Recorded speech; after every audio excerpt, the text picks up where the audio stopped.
लुत्फी। देखो और सीखो। हेलो बच्चों, कैसे हैं आप सब? मैं हूँ आपका दोस्त हनुमान। बच्चों, आज की कहानी बड़ी इंटरेस्टिंग होने वाली है, क्योंकि आप ही की फ्रेंड रुत्वी के साथ में जो हुआ, ये कहानी उसी बारे में है। आप जानना चाहते हैं क्या हुआ था? तो चलिए जल्दी से शुरू करते हैं। एक बार पार्क में रुत्वी और उसकी फ्रेंड धृति खेल रहे थे। तभी धृति की एक चमकी वाली पेंसिल कहीं गुम गई, जिसका इल्जाम रुत्वी पर आया। तुमने मेरी पेंसिल चुराई है। दे। नहीं, मेरे पास नहीं है, मैंने चोरी नहीं किया। तुम मेरे पर झूठा इल्जाम लगा रही हो। तुमने ही चोरी किया है। नहीं, तुम झूठा इल्जाम लगा रही हो। नहीं, मैं झूठा इल्जाम नहीं लगा रही हूँ, तुम्हारे पास ही है मेरी पेंसिल। क्या हुआ बच्चों, क्यों लड़ रहे हो? आप कौन? मैं अनजान लोगों से बात नहीं करती। अरे ये तो मेरे बंटी भैया है। बंटी भैया, ये मेरे पर झूठा इल्जाम लगा रही है। कल इसने मेरी पेंसिल मांगी थी, आज वो नहीं है। इसके लिए मुझे यकीन है कि इसने ही चुराया है। बेटा, किसी पर भी बिना सोचे समझे झूठा इल्जाम नहीं लगाना चाहिए। एक बार इसी तरह भगवान श्री कृष्ण पर भी किसी ने झूठा इल्जाम लगाया था। तुम्हें पता है फिर क्या हुआ? हाँ हाँ, बोलो भैया। एक सुंदर सी नगरी जिसका नाम था द्वारिका, जहाँ के राजा थे द्वारिकाधीश भगवान श्री कृष्ण।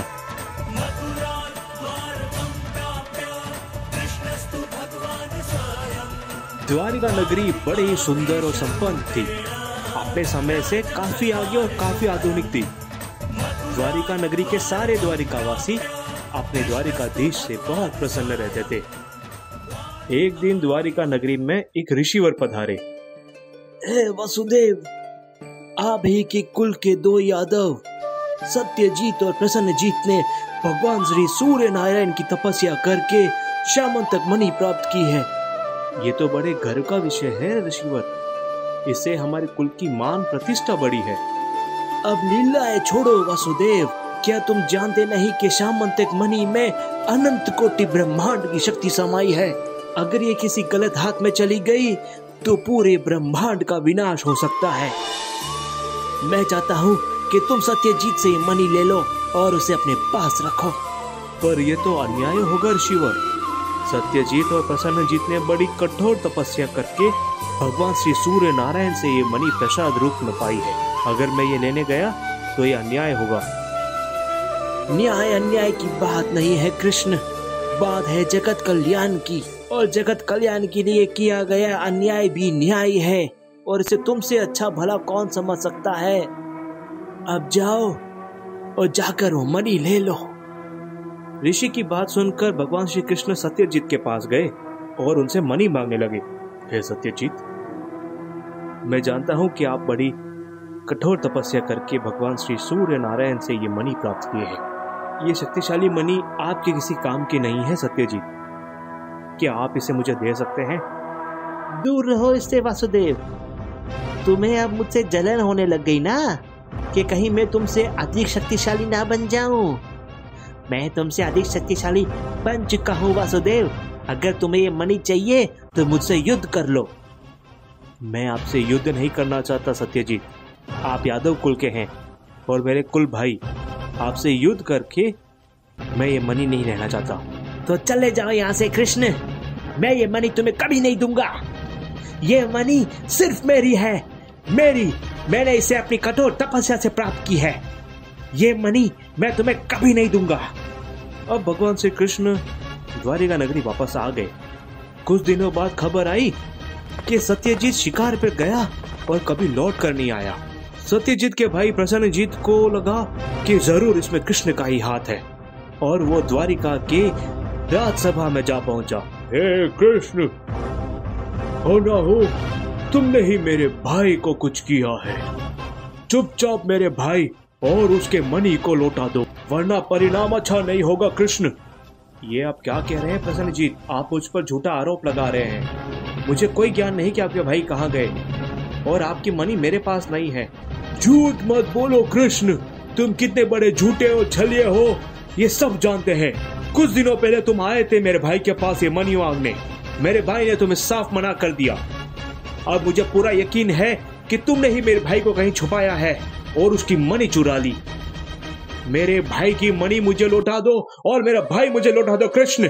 ऐसा कहकर प्रसन्नजीत वहां से चला गया और पूरी द्वारिका नगरी में ये खबर फैल गई कि कृष्ण ने चोरी की है। अब हर द्वारिका वासी आपस में यही बातें कर रहे थे कि हो ना हो कृष्ण ने ही से चुराया है। जाने अनजाने भगवान श्री कृष्ण पर बहुत बड़ा झूठा आरोप लगा।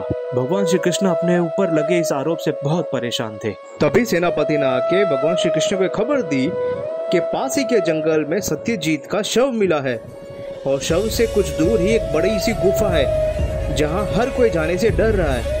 भगवान श्री कृष्ण तुरंत उस गुफा की ओर चल पड़े। जैसे ही वो गुफा में पहुंचे वहां पर उन्हें मिले जाम्बवंत। जाम्बवंत जी, कृपया मुझे मनी लौटा दे, मैं ये मनी लेने आया हूँ। कौन हो तुम और तुम्हारी हिम्मत कैसे हुई मेरे इस गुफा में आकर मुझसे ही मनी लेने की? ये मनी मेरी पुत्री को मिली है। चले जाओ यहाँ से। जाम्बवंत जी, मुझे आपसे युद्ध करने पर विवश ना करें, मुझे ये मनी लौटा दें। अच्छा, मुझसे युद्ध करोगे? आओ युद्ध करो। अब भगवान श्री कृष्ण और जाम्बवंत पे घमासान युद्ध हुआ। भगवान श्री कृष्ण अपनी गदा से जाम्बवंत को हरा दिए। पूरे ब्रह्मांड में किसी में इतनी ताकत नहीं कि मुझे हरा सके। कौन है आप कोई साधारण व्यक्ति तो नहीं लगते, मुझे आपका परिचय दें।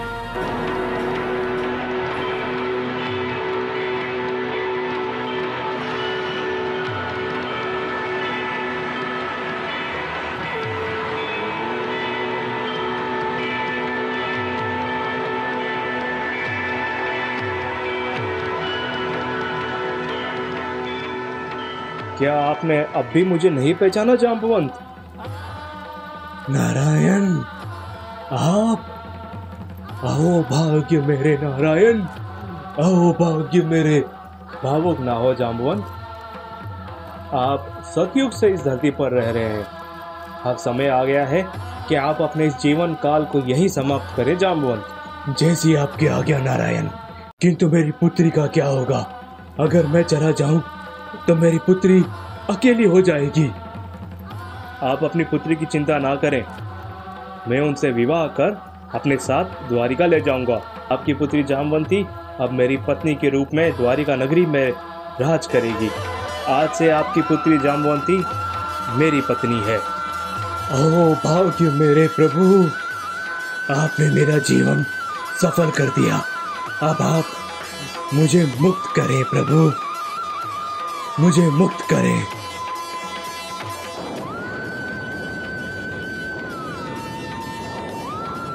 अब भगवान श्री कृष्ण ने जाम्बवंत की पुत्री जाम्बवती से विवाह कर द्वारिका पधारे। द्वारिका आते ही प्रसन्नजीत को अपने भाई की पूरी खबर पता चली।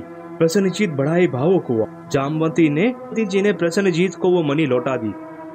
नहीं नहीं द्वारिकाधीश, नहीं, इसी मनी के कारण मेरा भाई दूर हो गया। ये मनी अब मुझे नहीं चाहिए। इस मनी के आप ही असली हकदार हैं द्वारिकाधीश, इसे आप ही रखें। आप पर झूठा लांछन लगाकर मैंने बहुत बड़ा पाप किया है द्वारिकाधीश, आप मुझे क्षमा कर दें द्वारिकाधीश, मुझे क्षमा कर दें। तो देखा बच्चों, कैसे प्रसन्नजीत ने भगवान श्री कृष्ण पर झूठा आरोप लगाया, जिसके कारण पूरी द्वारिका नगरी भी भगवान श्री कृष्ण को एक चोर की तरह देख रही थी। सॉरी ऋत्वी, मैंने तुम पर गलत इल्जाम लगाया, मुझे माफ कर दो। अच्छा बंटी भैया, अच्छी सी कहानी सुनाई, मुझे और कहानी सुननी है तो मैं कहाँ से सुनूं? इसके लिए आपको देखना होगा ऋत्वी चैनल, देखो और सीखो। तो आपको लाइक करिए, शेयर करिए, सब्सक्राइब करना बिल्कुल मत भूलिएगा। और हाँ, इसे अपने फ्रेंड्स और रिलेटिव्स के साथ में ज्यादा से ज्यादा शेयर करें, जिससे वो भी नई नई चीजें देख सके और सीख सके। हम फिर मिलेंगे बच्चों, बाय बाय।